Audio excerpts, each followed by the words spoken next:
திரு சீமான் அவர்களுடைய உணர்ச்சி அரசியல், அந்த எமோஷனல் பாலிடிக்ஸ். அவர் பெரும்பாலும் தமிழ் தேசியம், ஈழம், இன உணர்வு அப்படிங்கிற அடிப்படையில தான் அவருடைய அரசியல் பேச்சுக்கள் இருக்குன்னா கூட, இது தமிழக இளைஞர்கள் இடத்துல ஒரு தாக்கத்தை ஏற்படுத்துகிறது. ஆனால் பொதுமக்கள், especially middle class, rural voters கேட்கும் கேள்வி சிம்பிளான கேள்வி. நம்ம வாழ்க்கையை முன்னேற்ற என்ன திட்டம் வச்சிருக்கிறார் அப்படிங்கிறது. அதாவது வேலை வாய்ப்பு, பொருளாதாரம், வெல்ஃபேர் ஸ்கீம்ஸை வச்சிருக்கிறாரா? இந்த விஷயங்கள்ல நாம் தமிழர் கட்சி இன்னும் நம்பிக்கை அளிக்கும் அளவுக்கு முழுமையான செயல் திட்டத்தை காட்டவில்லை அப்படிங்கிற ஒரு கருத்து மிக முக்கியமாக எழுவதை நம்மளால் தவிர்க்க முடியாது. அதே மாதிரி எதிர்ப்பு வாக்குகள், த ப்ரொட்டஸ்ட் ஓட்ஸ் அப்படிங்கிறது எப்போவுமே எந்த தேர்தலுக்கும் மிக முக்கியமான ஒரு உந்து சக்தி.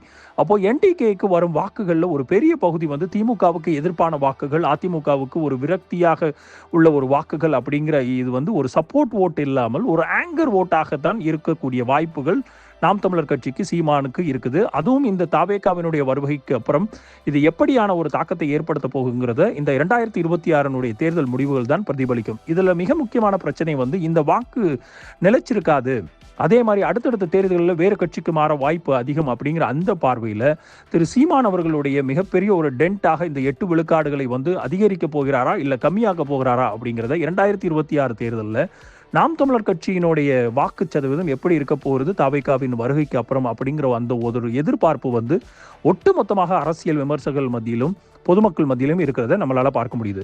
மெயினாக சீமானுடைய தலைமைக்கும் அதனுடைய அமைப்பு, அந்த லீடர்ஷிப்புக்கும் அந்த ஸ்ட்ரக்சருக்கும் உள்ள ஒரு மிகப்பெரிய ஒரு வேறுபாடாக சீமான் வந்து ஒரு மிக வலுவான பேச்சாளர் அப்படிங்கிறதுல யாருக்கும் எல்லளவும் சந்தேகம் இல்லை. ஆனால் அவர் வந்து ஒரு கவர்ச்சியான தலைவர் அப்படிங்கிறதுலையும் நமக்கு எந்த மாற்று கருத்தும் இல்லை.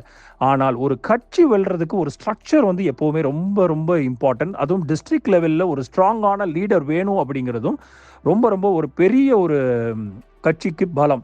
இப்போ நாம் தமிழர் கட்சியை போல மிச்ச கட்சிகளை எடுத்துக்கிட்டீங்க அப்படின்னா திமுகவோ அதிமுகவோ ஒவ்வொரு டிஸ்ட்ரிக்ட்லையும் அவர்களுடைய டிஸ்ட்ரிக்ட் செக்ரட்டரிஸ் வந்து, மாவட்ட செயலாளர்கள் வந்து ஒரு கலெக்டருக்கு இணையானவர்கள். அவர்களுக்கு இருக்கக்கூடிய வானளாவிய பவர் வந்து மிக முக்கியம். அவர்களால் ஒவ்வொரு தொகுதிகளும் ஒவ்வொரு வார்டு விட்டு வார்டுகள்லையும் இருக்கக்கூடிய மக்களால் சென்று சேர முடியும் ஒரே ஒரு பட்டன் அழுத்துல. அப்போ அந்த மாதிரி ஒரு ஸ்ட்ரக்சரை டிஸ்ட்ரிக்ட் லெவலில் ஒரு ஸ்ட்ராங்கான லீடரை நாம் தமிழர் கட்சி உருவாகி இருக்கிறதா அப்படிங்கிற அந்த ஒரு பார்வையில் இந்த விஷயத்துல இன்னும் வளர வேண்டியது நாம் தமிழர் கட்சியும் திரு சீமான் அவர்களுடைய அரசியல் முன்னெடுப்புகளும். இந்த ரீல்ஸினுடைய முழு வீடியோ த லீடர்ஸ் தமிழ் யூடியூப் சேனலில் கண்டுகளியுங்கள்.